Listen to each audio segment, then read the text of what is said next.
pessoal, tudo bem com vocês?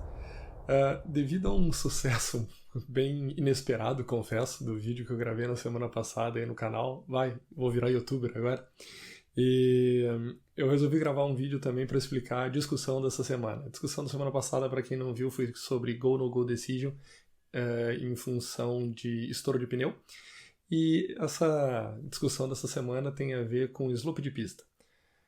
Na discussão eu propus o seguinte: primeiro, como se calcula o slope de pista?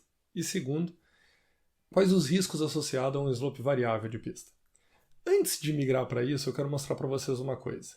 Se vocês derem uma olhada aqui no comprimento de pista, se a gente considerar a distância de aceleração em parada que um avião faz, acelerando até a V1, rejeitando a decolagem e parando, em uma pista seca, a gente pode dizer de forma meio empírica que 2/3 desse comprimento de aceleração em parada ele utiliza acelerando e o último terço o avião utiliza parando.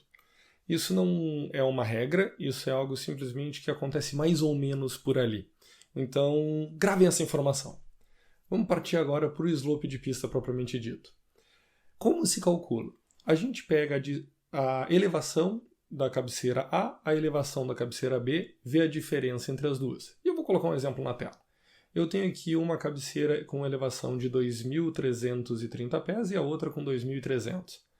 A diferença entre as duas, 30 pés. O comprimento da pista é de 1.800 metros.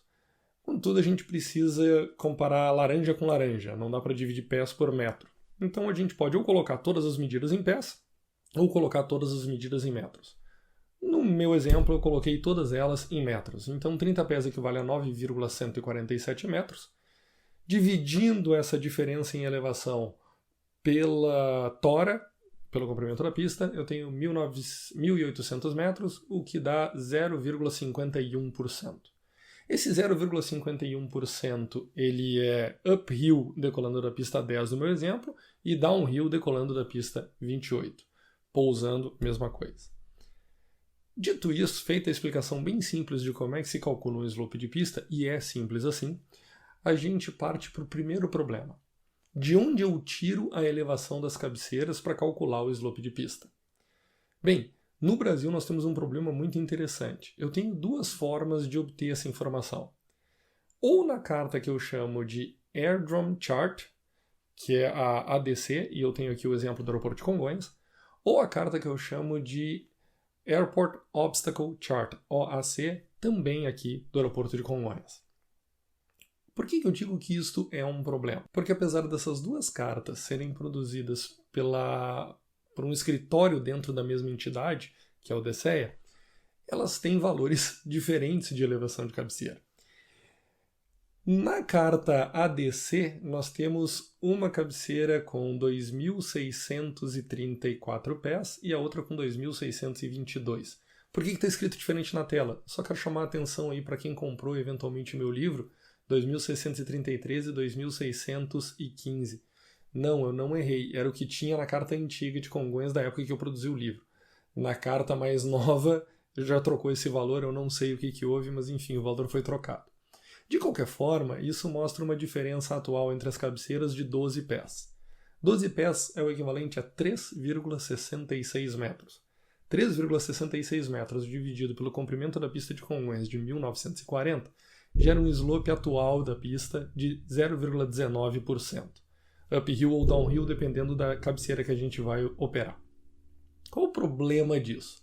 O problema é que se a gente pegar a AOC, Airport Obstacle Chart, os dados nela são um pouquinho diferentes. Nela já é apresentado em metros, 801 metros na cabeceira 35, a elevação, 788,7 metros na cabeceira 17, a elevação. 35 da esquerda e 17 da direita. A diferença fica de 12,3 metros entre essas duas cabeceiras. E se a gente dividir 12,3 por os mesmos 1940, a gente tem agora um slope de 0,63% para mais ou para menos, dependendo da cabeceira que a gente vai operar. E a primeira pergunta que eu faço é: qual a informação que a gente acredita? Qual o slope que efetivamente nós vamos colocar dentro do software de análise de performance para fazer a nossa análise de decolagem de pouso? A resposta eu sinceramente não sei. Eu não tenho uma resposta para isso porque eu não posso te dizer em qual carta tu deve acreditar mais. Mas visto o problema dessa informação, fica aqui uma dica para as empresas aéreas na hora de operarem nesses aeroportos. Quem sabe vocês montam um pool aí, a ABAR, aproveita para ou contratar uma empresa de engenharia para fazer um levantamento topográfico das pistas, ou ir lá bater na porta do escritório do DCE, eu sinceramente não sei qual deles é, e dizer, ó, e aí, me diz qual é dessas informações que estão certas. Bom, colocado este problema, vamos falar do slope variável de pista. Como eu falei para vocês, a gente tem as duas cabeceiras, a gente olha para a elevação das duas, faz a diferença entre elas e divide pelo comprimento de pista, nós temos finalmente o slope dessa pista. Só que eu coloquei aqui na tela agora um slope variável. Esse slope variável, a pista ela sobe os 2 primeiros terços e desce o último terço, mas as cabeceiras ficam na mesma elevação. No meu exemplo, 2.300 pés ambas as cabeceiras, chegando a um pico de 2.325 pés. E essa pista tem apenas 1.800 metros de comprimento. Se a gente fizer o cálculo, é muito simples. Eu vou colocar tudo em metros já aqui para ficar mais fácil. 701,3 metros de um lado, 701,3 metros do outro. 701,3 menos 701,3 é zero. Zero dividido por qualquer número, 0%. É o input que nós daremos para o computador de bordo do avião, o OPT, no caso da Boeing, no caso da Airbus e da Embraer, desculpem, eu não sei o nome do software. Mas a gente disse para esse software, calcule a performance considerando 0% de slope na minha pista. Quando eu disse isso para o software, ele não tem como saber, eu estou omitindo dele a informação, de que a pista na verdade sobe nos primeiros 2 terços e desce no último. E só para a gente ter uma ideia de quanto acontece isso, se a gente dividir o topo da pista lá, que agora é 708 metros, 708,9 metros, menos 701,3, nós temos uma diferença de elevação de 7,6 metros. Nos primeiros 2 terços, isso significa 7,6 metros em 1.200 metros, o que dá um gradiente de 0,63%. No último terço, significa os mesmos 7,6 metros divididos apenas por 600 metros de comprimento, o que dá o dobro do gradiente, 1,27. Agora, quando a gente entrega o dado de 0% para o software, ele imagina que a nossa aceleração e parada, lembra da informação que eu dei logo no começo, vai ser mais ou menos da seguinte forma. E o avião vai acelerar nos primeiros 2 terços de pista e vai começar uma parada para o último terço da pista. Contudo, na prática vai acontecer algo meio esquisito. O avião, durante o processo de aceleração, ele não está acelerando em terreno plano, ele está acelerando contra a gravidade. Isso vai fazer com que ele acelere por muito mais tempo e atinja a avião em um ponto mais adiante da pista do que foi planejado pelo computador.